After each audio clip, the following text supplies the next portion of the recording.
देख रहे हैं हुंकार, आपके साथ हूं मैं रोबिका लियाकत। आप सभी का बहुत बहुत स्वागत है एबीपी न्यूज पर।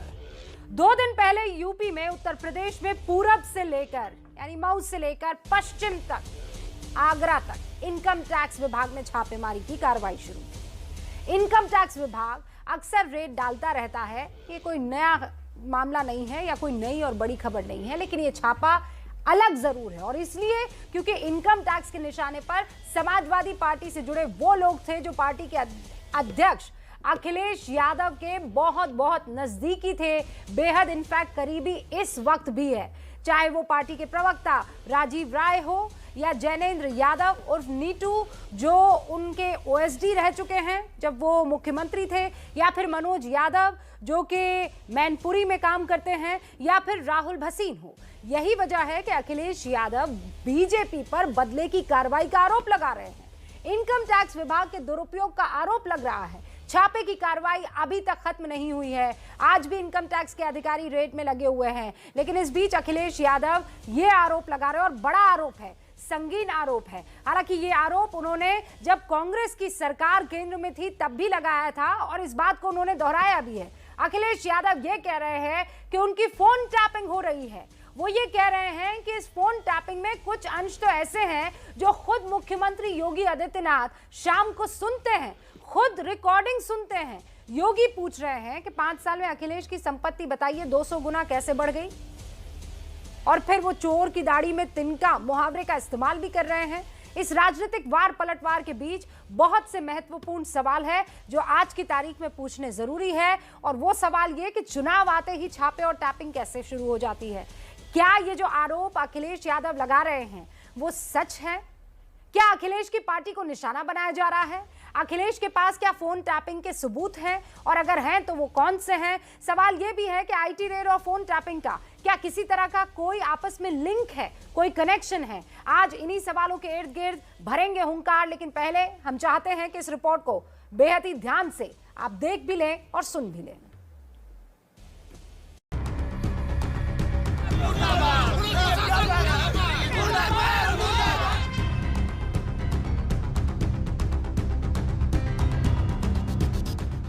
हमारे जितने भी फोन है समाजवादी पार्टी के कार्यालय के, उनके मोबाइल को सुना जा रहा है। इनकम टैक्स के छापे पड़ रहे थे, लेकिन समाजवादी पार्टी को पीड़ा हो रही है। ये सरकार लोगों के फोन टैप करने के लिए बैठी हुई है। 2 दिन पहले समाजवादी पार्टी के अध्यक्ष अखिलेश यादव के करीबियों पर इनकम टैक्स की रेड से जो मुद्दा शुरू हुआ था वो अब फोन टैपिंग तक पहुंच चुका है। अखिलेश चुनाव से पहले फोन टैपिंग का आरोप लगा रहे हैं। हमारे जितने भी फोन है समाजवादी पार्टी के कार्यालय के या हमारे संबंधित जितने लोग भी हैं उनके मोबाइल को सुना जा रहा है, सबको लिसनिंग पे लगाया हुआ है, और मुख्यमंत्री खुद शाम को कुछ की रिकॉर्डिंग सुनते हैं। अखिलेश के आरोपों के बाद कांग्रेस ने भी बीजेपी सरकार को घेरा है। कि सरकार का कर्तव्य क्या होता है? विकास कराए, जनता की समस्याओं को समझे, उनको सुलझाए, जो अत्याचार हो रहे हैं उनको रोके। ये सरकार लोगों के फोन टैप करने के लिए बैठी हुई है। कमरे में बैठ के आप विपक्ष के दलों के फोन सुन रहे हैं। अब आप बताइए, तो ये पूरा लोकतंत्र पर आक्रमण हो रहा है। दूसरी तरफ बीजेपी फोन टैपिंग के आरोपों से इनकार कर रही है। कोई फोन टैपिंग की आवश्यकता नहीं। अखिलेश यादव जाए, भाजपा की सरकार आ रही है। भारतीय जनता पार्टी की जो बढ़त है, जो लोकप्रियता है, वह विपक्ष को हजम नहीं आ रहा है, तो अनर्गल आरोपों के द्वारा जनता का ध्यान भटकाना चाहती है। समाजवादी पार्टी जहां इनकम टैक्स रेड और फोन टैपिंग के जरिए बदले की कार्रवाई का आरोप लगा रही है, वहीं बीजेपी भ्रष्टाचार को लेकर समाजवादी पार्टी पर निशाना साध रही है। कल मैं देख रहा था इनकम टैक्स के छापे पड़ रहे थे, लेकिन समाजवादी पार्टी को पीड़ा हो रही थी। तो एक व्यक्ति से मैंने पूछा, मैंने कहा ये सब क्यों हो रहा है? तो मीडिया के उस पत्रकार ने कहा साहब आपको मालूम है चोर की दाढ़ी में तिनका।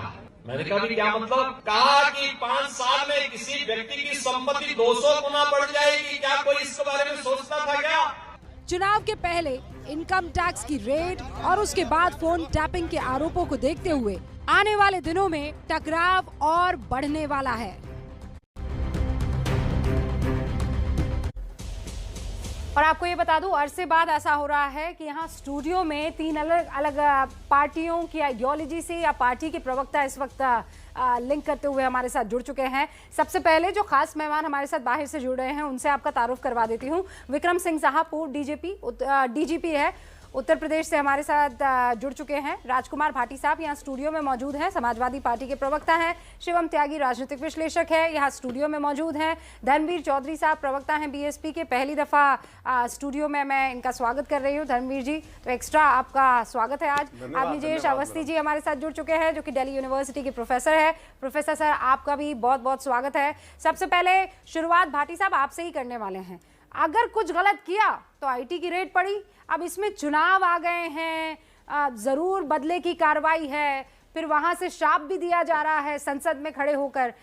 गलत ना किया होता तो शायद रेड ना पड़ती। नहीं, ये जो कुछ भी हो रहा है इसकी चिंता हमसे ज़्यादा आपको होनी चाहिए, क्योंकि आप लोकतंत्र के प्रहरी हैं और पत्रकार का, मीडिया का ये कर्तव्य बनता है कि अगर लोकतंत्र पर कहीं कुठाराघात हो रहा है तो उस आवाज़ को उठाए। आपने कहा कि गलत किया है तो रेड पड़ेगी, बिल्कुल ठीक बात है आपकी, लेकिन ये गलत उन्हीं राज्यों में क्यों होता है जहां जहां चुनाव आने होते हैं विधानसभा के, और ये उसी पार्टी के लोग क्यों करते हैं जो इनके मुकाबले में होती है भारतीय जनता पार्टी के। आप पिछले तमाम चुनाव उठा के देख लें। जब पश्चिम बंगाल में चुनाव चल रहा था तो हमें सीबीआई की, ईडी की, इनकम टैक्स की रेड पड़ रही थी। जब पंजाब का चुनाव था तो पंजाब में पड़ रही थी। कर्नाटक में सरकार बदल दी, इनकम टैक्स की रेड पड़ रही है। ये मायावती के करीबियों पर क्यों नहीं पड़ रही है? देखिए, मैंने कहा कि जिस राज्य में चुनाव होने होते हैं, जो पार्टी मुख्य मुकाबले में होती है, क्योंकि भारतीय जनता पार्टी को खतरा लाल टोपी से है।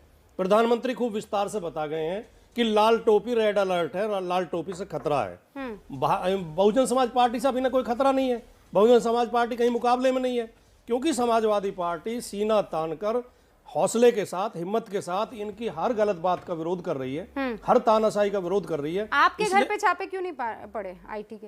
आप इतना मुखर हैं, इतना प्रखर बोलते हैं, सरकार के लिए इतना कड़वा बोलते हैं, भाटी साहब आपके घर पे क्यों नहीं छापे पड़े? मेरे खिलाफ पिछले 6 महीने में लगभग 1 दर्जन मुकदमे हुए हैं। मुकदमे नहीं, छापे क्यों नहीं पड़े? नहीं, हो सकता है छापे भी पड़ जाएं, लेकिन हम तो, हमारे इनकम टैक्स का छापा तो पड़ेगा नहीं, क्योंकि हमारे पास तो इतने रुपए भी नहीं है कि अपना किराया भी बड़ी मुश्किल से निकालते हैं। जवाब दिया ना आपने, वही मैं सुनना चाह रही थी। वो जवाब आपके पास इतना है नहीं।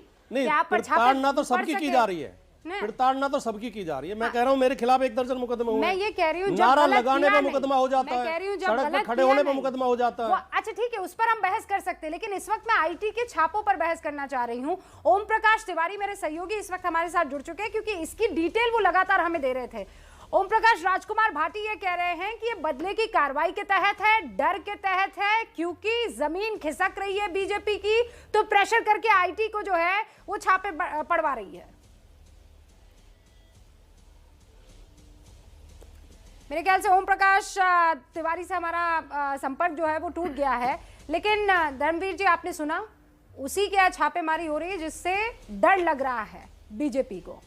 आपसे डर लग नहीं रहा है, इसीलिए आपके यहाँ छापेमारी हो नहीं रही है। रूबिका जी, ये नूरा कुश्ती का खेल समाजवादी पार्टी और बीजेपी आपस में मिलकर खेल रहे हैं। जब समाजवादी पार्टी के संरक्षक माननीय मुलायम सिंह यादव जी ने प्रधानमंत्री को आशीर्वाद दे ही दिया है तो क्या डर है? ये सब मिले हुए हैं आपस में, ये वोटों को डिवाइड करना चाहते हैं उत्तर प्रदेश में। उनको हिंदू के वोट चाहिए, इनको मुसलमानों के वोट चाहिए। ना उनको हिंदू के वोट मिलेंगे, ना इनको मुसलमानों के वोट मिलेंगे, क्योंकि इनके बीच में बहुजन समाज पार्टी एक चट्टान बनकर खड़ी हुई है, जो कानून का राज उत्तर प्रदेश में लागू करना चाहती है। ये जो समाजवादी पार्टी है, क्षेत्रीय पार्टी है और इनका कोई अस्तित्व नहीं है। ये छोटे छोटे दलों को मिलाकर के एक भानुमति का कुनबा जोड़ने की बात कर रहे हैं। कभी चाचा शिवपाल के पैरों में गिर जाते हैं, कभी अजीत सिंह जी के, जैन जी के आ जाते हैं, कभी सुहेलदेव पार्टी के पास चले जाते हैं। तो आप भी चले जाते हैं? नहीं, पिछली बार आप भी तो गए थे ना। नहीं, हम किसी के पास नहीं गए। उस दर पे तो आपने भी ठक की थी। रूबिका जी, भाटी जी आपके जिगरी मित्र हुआ करते थे पिछली बार। किसी के पास नहीं गई, ना कभी जाती है बहन जी किसी के पास में, सब बहन जी के पास ही आते हैं। अच्छा ठीक है, आप भी गए तो बहन जी ने इतनी खुश हो गई कि उन्होंने कहा कि लीजिए, नहीं मैं जो है आपके साथ अब चुनाव लड़ने को तैयार हूँ। मैं आपको जवाब उनके दर पे जो भी जाता है वो खाली हाथ नहीं आता। आप ये कह रहे हैं? मैं आपको जवाब देता हूँ। जो देश को तोड़ने वाली शक्तियां हैं, जो संकीर्ण ताकतें हैं, जो सांप्रदायिक शक्तियां हैं, उनको रोकने के लिए हमने बाबा भीमराव अंबेडकर और लोहिया जी के समर्थकों का एक समूह बनाने का प्रयास किया था, लेकिन ये खुद ही फेल हो गए। अपने अभी कह रहे हैं ये लोग तोड़ते हैं, फिर कह रहे हैं कि नहीं, चूंकि वो लोग तोड़ते थे तो इन लोगों के साथ आना जरूरी था। बड़े सर इतना जो दुश्मन है, पहले सुनिए, उसको मारिए आप। धर्मवीर जी, इतना कंफ्यूजन तो खुद कंफ्यूजन को नहीं नहीं था। नहीं, कोई कंफ्यूजन नहीं है, कोई जितना confusion- आपकी पार्टी को कोई है। confusion ओम नहीं प्रकाश है, तिवारी रूबिका जुड़ जी। चुके हैं, आप बता दीजिएगा मैं आपसे मुझे। ये कह रहा मैं हूँ हूं ना, पूरा टाइम यहीं पर हूं, आप मुझे थोड़ा क्लैरिटी से समझा दीजिएगा। पिछली बार आप कुछ और थे, इस बार आप कुछ और हैं। आपको लगता है समाजवादी पार्टी जो तोड़ने वाली ताकतें थी यानी बीजेपी थी, उसके खिलाफ आपके साथ मिल जाए तो बड़ा हो जाएगा। अब आप कह रहे हैं नहीं, वही पार्टी यानी समाजवादी पार्टी तोड़ने का काम कर रही है, इसीलिए कंफ्यूज हो गया है। समाजवादी अब रुकिए एक सेकंड, रुकिए ना। ओम प्रकाश तिवारी, ओम प्रकाश तिवारी, प्रदेश में समाजवादी पार्टी की कोई हैसियत नहीं है। ओम प्रकाश तिवारी, इनको हराने के लिए चचा शिवपाल और दुनिया भर के लोग मौजूद हैं। हाँ, अब एक सेकंड, ओम प्रकाश तिवारी से हम लोग अपडेट ले लें और उसके बाद आप अपनी बात रख लीजिए। ओम प्रकाश तिवारी, आपका फोन कट गया था और मैं ये कह रही थी, राजकुमार भाटी जो समाजवादी पार्टी के प्रवक्ता है, वो ये कह रहे हैं कि डर गई है सरकार, इसीलिए प्रेशर में आईटी काम कर रही है, इनकम टैक्स काम कर रहा है, छापेमारी हो रही है।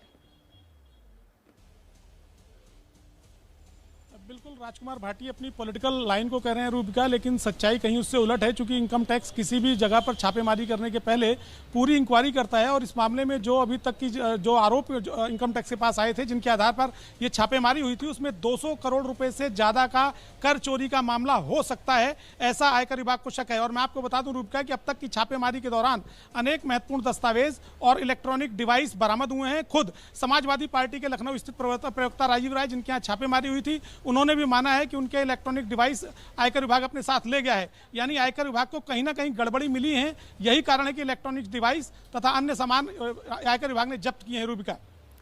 Okay, thank you Om Prakash, क्योंकि मैं ये समझना चाह रही थी कि क्या आईटी को आप एक फोन कीजिए, मतलब मोदी जी जो हैं फोन कर दे और कह दे भैया आईटी अपने काम पर लग जाओ। ये कितना आसान है मैं समझना चाह रही थी, लेकिन आपने बता दिया है कि ऐसा नहीं है कि सुबह उठे अफसर और चले गए अपना काम करने के लिए। आप तो बहुत लंबे अरसे से आईटी से लेकर ईडी से लेकर इंटेलिजेंस सब कवर करते हैं। क्या ये इतना आसान है कि आप नाम दे दीजिए, लिस्ट दे दीजिए, ओम प्रकाश तिवारी आपको एक लिस्ट दे दी जाए, आप इनकम टैक्स के अधिकारी, और आप छापेमारी शुरू कर देंगे? बिल्कुल ऐसा नहीं हो सकता रूबिका, और ना ही इनकम टैक्स एनफोर्समेंट डायरेक्टरेट या सीबीआई ऐसा कोई काम करती है।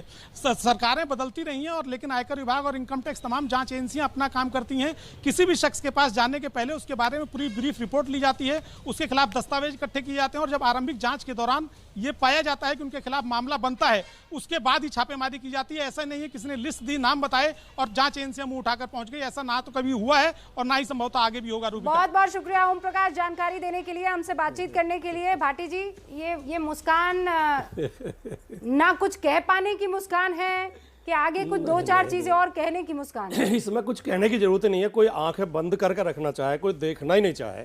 ओम प्रकाश तिवारी जी मुझे इस बात का जवाब दे दें कि जिस राज्य में चुनाव होते हैं उसमें मुख्य विपक्षी दल के लोगों के यही छापे आईटी क्यों डालती है? अरे भाटी साहब, अगर मान लिया, अरे सुनिए कितना वोट परसेंट था, कितनी सीटें आई थी? अरे धर्मवीर मुख्य जी, विपक्षी दल आप हो नहीं, कितनी सीटें थी बता दी 17 में, और कितना वोट परसेंट था आपका?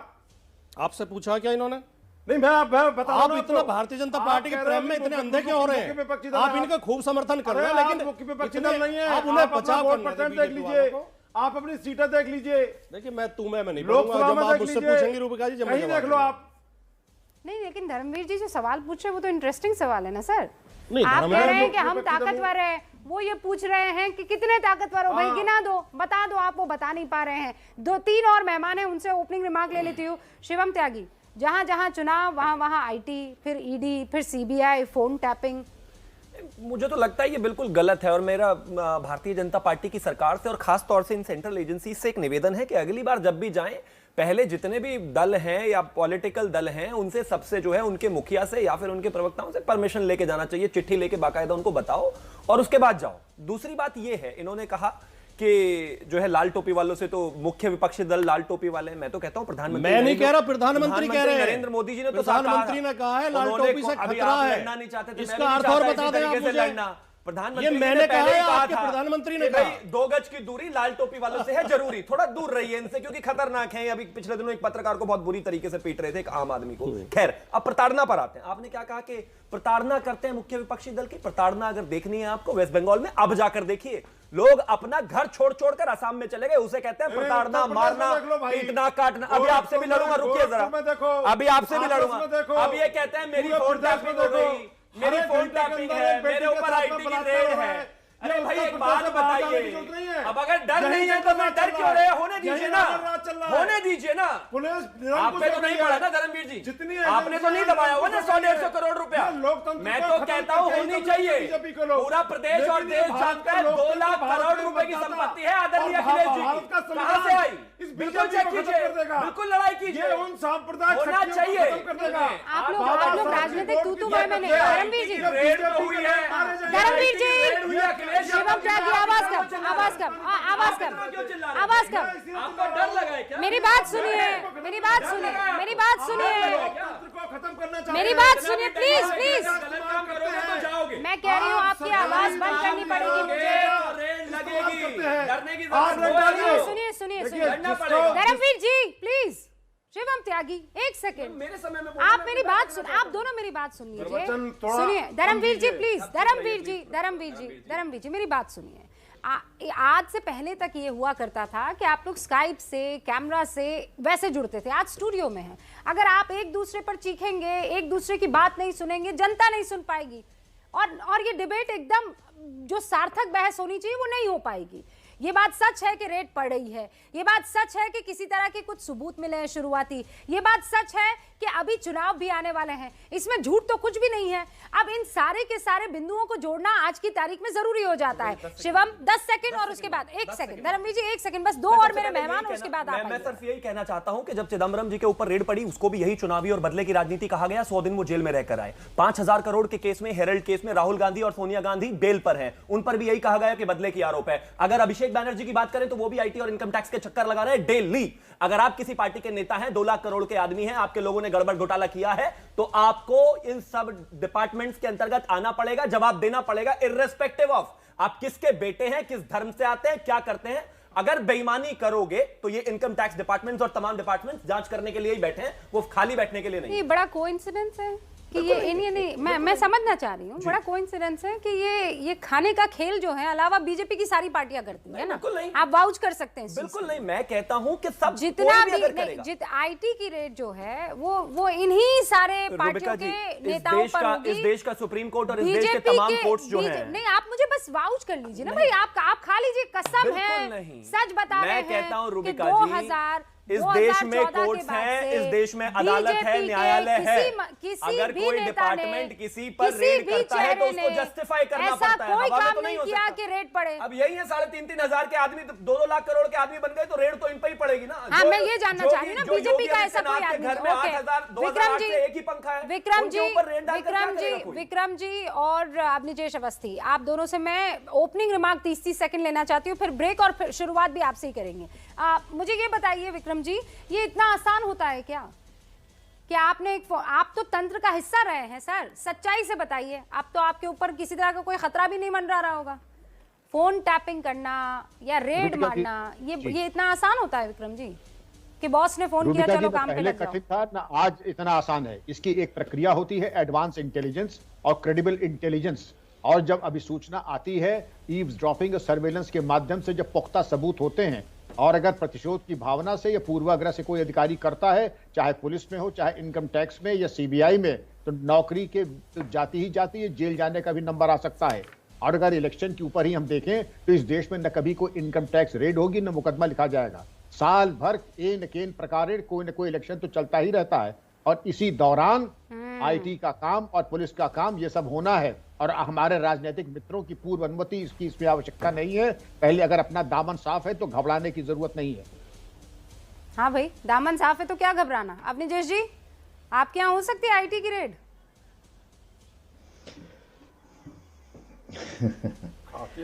रूबिका जी, ये जो एक पार्टी के प्रवक्ता लगातार चिल्लाते हैं, मेरी आवाज इको हो रही है रूबिका, इसको प्लीज ठीक करवा दीजिए, प्लीज ठीक करवा दीजिए। हाँ रूबिका जी, एक पार्टी के प्रवक्ता रोज आकर के चिल्लाते हैं अर्थव्यवस्था चौपट हो रही है, पैसा नहीं है, जीडीपी घट रही है। ऐसे में अगर किसी की इनकम बढ़ रही है, वो भी कोरोना काल में, तो शक तो होता है कहीं से कुछ ना कुछ है, कहीं ना कहीं जुड़े हुए हैं तार। भैया ऐसा बताओ ना कि ऐसा क्यों है, और ये बताइए कि पॉलिटिकल नेताओं को इम्यूनिटी क्यों मिले, किसी भी पॉलिटिकल नेता को, क्योंकि वो चुनाव लड़ता है इसलिए उसके घर छापा नहीं पड़ेगा। वो कानून से ऊपर है। विक्रम सिंह जी ने कहा कि 6 महीने तक, कम से कम 5-7 महीने तैयारी चलती है, डाटा इकट्ठा किया जाता है, सारे सबूत इकट्ठे किए जाते हैं, उसके बाद रेड पड़ती है। ऐसे कोई डाल भी नहीं सकता। बड़ी साफ सी बात है, इसमें कहीं कोई किसी तरीके की शक और शुबा नहीं होनी चाहिए। बड़ी साफ सी बात है। बहन मायावती पर मुलायम सिंह जी ने भी किया था ना, अखिलेश यादव ने भी किया था ना मुकदमा, किया था ना, चुनाव से पहले किया था, 2017 के चुनाव से पहले किया था ना, जिसका बाद में फैसला आया था सुप्रीम कोर्ट में मूर्तियां लगाने पर। बड़ी साफ सी बात है। और धर्मवीर जी आज कह रहे थे तो बड़ी साफ सी बात है, 10 उनके सांसद है, 5 आपके सांसद है, और आप यहां पर बैठ के कह रहे हो कि खतरा हमसे है। ये तो आपने जब लड़ा था बीजेपी को भी खतरा हमसे ही है। ये तो पिछली बार की बात है ना, चुनावी रैलियों में भीड़ तो बीएसपी से है। अब मायावती की नहीं, अखिलेश यादव की नजर आ रही है ना। लाल टोपियों का समंदर कहीं और नहीं, अखिलेश यादव की रैलियों में दिखाई दे रहा है ना। और इसीलिए राजकुमार भाटी ये सवाल पूछ रहे हैं।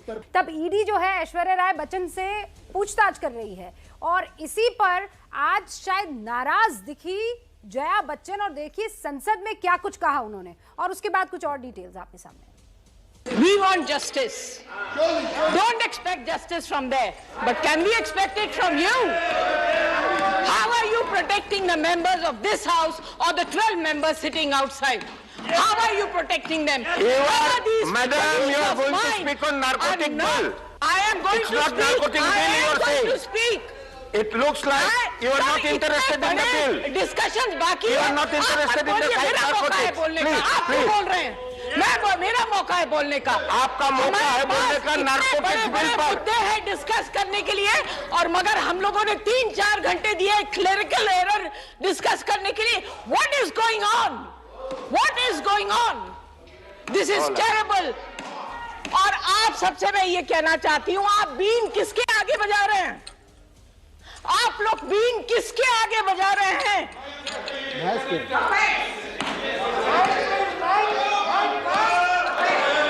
देखिए, आपके बुरे दिन बहुत जल्द आने वाले हैं।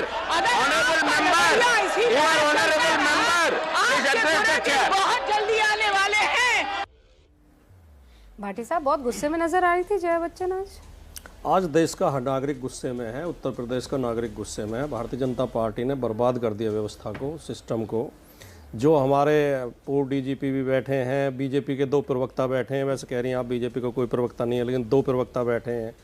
इन्हें क्या ये दिखाई नहीं देता कि उत्तर प्रदेश में प्रधानमंत्री की 3-4 रैली तो हो चुकी हैं, 2-3 और लगी हुई हैं, 7 रैली होनी है 2 महीने के अंदर, और वो 7 सरकारी खर्चे से हो रही है। एक रैली का खर्चा 50 करोड़ है, एक रैली का खर्चा। तमाम रोडवेज की बसें छीन ली जाती हैं, तमाम सरकारी कर्मचारी, पटवारी से लेकर ग्राम सेवक, राशन डीलर, आंगनबाड़ी कार्यकर्ता सब लगा दिए जाते हैं बसें भरने में। क्या ये दिखाई नहीं दे रहा इस देश को? क्या ये नैतिकता है? और आप एक बात और देखिए, प्रधानमंत्री ने 2014 से पहले क्या कहा था? एक सेकंड सुनिए, ये कैसी नैतिकता है कि जब पनामा पेपर लीक में अमिताभ बच्चन का नाम आता है, कोई कार्रवाई नहीं होती, तो आप कहते हैं कि मोदी के बेहद करीबी हैं, इसीलिए इनके ऊपर किसी तरह की कोई कार्रवाई नहीं हो रही। आप नहीं है, वो बहुत सारे महानुभाव हैं जो। और आज जब ऐश्वर्या राय बच्चन से पूछताछ होती है, पहले अमिताभ बच्चन मोदी के करीबी हो जाते हैं, और आज ऐश्वर्या राय बच्चन जो हैं वो समाजवादी सांसद की बहू हो जाती है। आप लोग डिसाइड कर लीजिए ना। मैं बोलूं क्या मैं? हाँ बोलिए ना सर। जितना आप समय देना चाहें उतने समय मुझे सुनना है। प्रधानमंत्री जी ने इलेक्ट्रल बॉन्ड सिस्टम शुरू किया। ना तो चंदा देने वाली कंपनी का किसी को नाम पता चलता है, ना चंदा लेने वाली पार्टी का नाम पता चलता है। क्या ये घपला नहीं है, ये घोटाला नहीं है, ये वित्तीय अनियमितता नहीं है? आप आरटीआई डालिए, आरटीआई कमिश्नर ने मना कर दिया, नहीं दिया जाएगा, डिटेल नहीं दी जाएगी। अगर ये पाक साफ है, इतने ईमानदार हैं, तो ये घपला क्यों? जो पीएम केयर फंड बनाया गया उसमें कितने हजार करोड़, कितने लाख करोड़ रुपया आया और वो कहां खर्च हुआ, इसका कोई हिसाब किताब नहीं देंगे। अभी तो राफेल वगैरह के तो जांच खुलनी है, इनमें तो बाद में मुकदमे दर्ज होंगे, इनमें इन्हें सजा होगी, ये पूरा देश देख रहा है। तो ये जो नैतिकता की बात करते हैं, नैतिकता के उदाहरण तो पेश करें। हाँ, ये केवल विपक्ष को परेशान करने के लिए, आप ये कह रहे हैं चुनावों को प्रभावित करने के लिए, क्योंकि हमने सारा काला काम किया हुआ है, वो उजागर ना होने पाए। रूबिका जी, और अगर उजागर होगा तो हम तुम्हारे सारे काले कारनामे सामने लेकर आएंगे। एक तो मैं पहले इस मामले को समझना चाह रही हूँ, आपने अब तक ये कसम नहीं खाई है कि इन जितने भी लोगों पर कार्रवाई आईटी की हो रही है वो पाक और साफ है। आप राजनीतिक स्पेस छोड़ देंगे, कीजिए वादा हुंकार में कि आप राजनीतिक स्पेस छोड़ देंगे अगर ये जो चारों पांचों जिनके ऊपर इनकम टैक्स की छापेमारी हो रही है ये बिल्कुल पाक साफ निकलेंगे। कर दीजिए। देखिए, आप पहले से अगर मन बना के, राजीव राय के घर पे इनकम टैक्स के अधिकारियों ने 17 घंटे तक सर्च किया और उनके घर से 17,000 रुपए नगद बरामद हुए। ये जो कह रहे थे कि होमवर्क करके आते हैं, तैयारी करके आते हैं, मुझे तो लगता है कि मोदी जी हवाई जहाज में बैठा के दिल्ली से ले आए थे। मेरे सवाल का जवाब नहीं दिया, मेरा चैलेंज। मैं आपके ही सवाल का जवाब दे रहा हूँ। नहीं, मेरे चैलेंज को लीजिए ना, स्वीकार कीजिए। आपके ही सवाल का जवाब दे रहा हूँ, सुनिए। मैं राजनीतिक जगह छोड़ दूंगा अगर इन 4 लोगों जिनके ऊपर इनकम टैक्स की छापेमारी हो रही है ये पाक और साफ निकलते हैं। सुनेंगी तो आप, मैं बोलूंगा। अगर आप सुनेंगी तो, अगर आपको वो कहलवाना जो आप चाहती हैं, नहीं, वो तो मैं कहूंगा नहीं, मैं वो कहूंगा जो मैं कहना चाहता हूं। अगर ये आरोपी साबित हो जाते हैं, अगर इन पर आरोप साबित हो जाते हैं तो आप ये जगह छोड़ देंगे? मैं आपके सवाल का ही जवाब दे रहा हूं। 2014 तक भारतीय जनता पार्टी जिन लोगों को भ्रष्ट बताती थी, जिनके ऊपर आरोप लगाती थी, चाहे पश्चिम बंगाल के शुभेंदु अधिकारी मुकुल राय रहे हो, चाहे उत्तर प्रदेश के बक्कल नवाब रहे हो, आदमी के साथ नहीं खड़ी हूं। तो आप शुभेंदु अधिकारी को ले आइए, मुकुल रॉय को ले आइए, जिनके ऊपर भी आरोप है। यहां मैं उनका बचाव करने के लिए नहीं हूं। उन्होंने हिंदुस्तान को किसी ना किसी तरीके से दागदार किया है, मैं किसी के साथ नहीं हूं। आप मुझे बताइए, इन 4 लोगों के ऊपर इनकम टैक्स के जो छापे पड़े हैं ये अगर गलत साबित नहीं होते हैं, या ये समझ लीजिए कि ये लोग अगर आरोपी साबित हो जाते हैं तो आप राजनीतिक स्पेस छोड़ देंगे? आप कह दीजिए हाँ छोड़ दूंगा। आपके दर्शक ये देख रहे होंगे कि आप मुझे बोलने नहीं दे रही हैं। नहीं, मुझे मेरी मैं बात अपने नहीं सवाल कहने का दे रही। जवाब लेना चाह रही हूँ, आप मैं आपके सवाल का जवाब दे दूंगा, लेकिन पहले जो मैं बात कहना चाह रहा हूँ उसे भी तो मुझे कहने दें। मैंने आपके बॉन्ड के आरोप सुन लिया, मैंने प्रधानमंत्री जो कह रहे हैं उसका आरोप सुन लिया, सब सुन लिया, मैंने सब सुन लिया। आपने नहीं सुना? मैं सुनिए, पता नहीं कौन सा नया ट्रेंड मीडिया का है। नया ट्रेंड नहीं है, कि सरकार के खिलाफ एक शब्द बोलने देना नहीं चाहते आप। पूरा सुन चुकी हूं। सरकारी पार्टी के खिलाफ, सरकार के खिलाफ आप हमें एक वाक्य पूरा नहीं करने देते और बीच में कूद पड़ते हैं। इनकम टैक्स की रेड अगर गलत साबित हुई तो जिस व्यक्ति ने जो है मेरा चैलेंज स्वीकार करेंगे। जिस व्यक्ति ने चोरी की है, जिसने आर्थिक अनियमितता की है, उन्हें सजा दीजिए, जेल में डालिए, उनकी संपत्ति कुर्क करिए। सुनिए पहले रूबिका जी, तो बस हो गया काम। सुनिए, अरे सुन तो लीजिए, डर क्यों रहे हैं? अरे सुन तो लीजिए। इस देश में सबसे ज्यादा तेजी से अगर किसी की आय बढ़ी है तो वो देश के गृह मंत्री अमित शाह के बेटे जय शाह हैं। सर केस करवाइए ना। क्या मोदी जी में हिम्मत है? अरे सर आप केस करवाइए ना, आपको रोका है किसी ने? आप में हिम्मत है? आप कहिए जय शाह की संपत्ति। अरे आप में है हिम्मत? मैं ये कह रही हूँ कि आपके पास प्रूफ है, आपको आरोप लगाने का पूरा हक है, आप जाइए केस करवाइए ना। आपको किसी ने रोका है? आपके हाथ बांधे हैं किसी ने? अभी तक मैं वही तो बताना चाह रहा था। अगर आप सुनेंगी तो मैं वही बताना चाह रहा हूं। सुन ही रही हूं ना सर। नहीं सुन रही हैं आप। बिल्कुल सुन रही हूं आप नहीं सुन रही हैं। ये फेयर डिबेट नहीं है। आप बोलने नहीं देती। क्योंकि मैंने आपको, आप मुझे टाइम तय करके दीजिए, जितना टाइम बोलना मुझे बोलने दीजिए। नफ्स को दबाए तो आप कहते हैं मैं ना तू मैं करूंगा, ना मैं चर्चा करूंगा, ना मैं आपके सवाल का जवाब दूंगा। मैं करता ही नहीं हूं। मैं ऐसे चिल्ला, मेरा 2 वाक्य बोलने देंगे आप मुझे?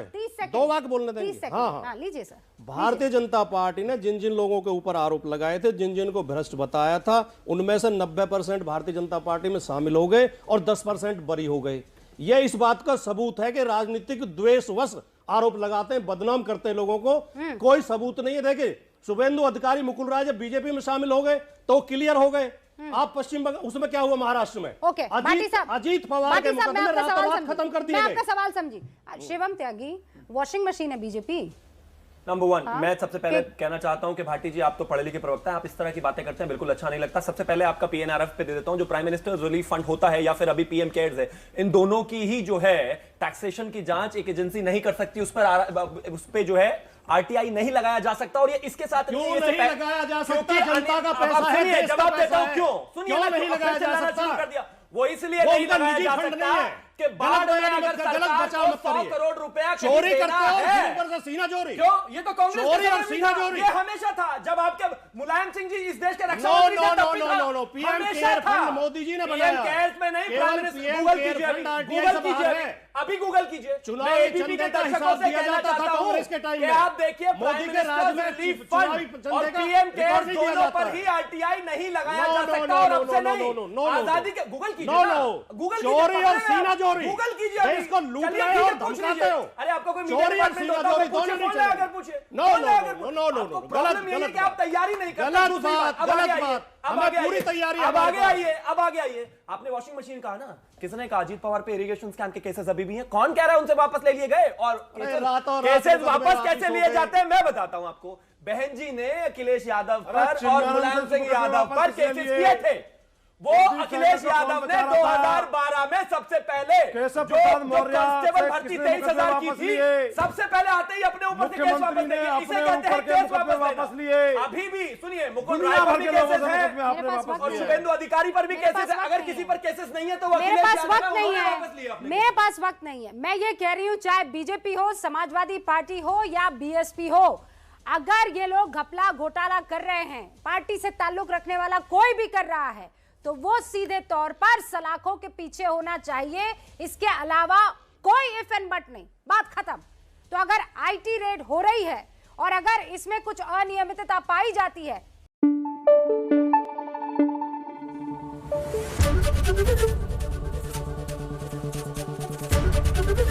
ABP न्यूज आपको रखे आगे।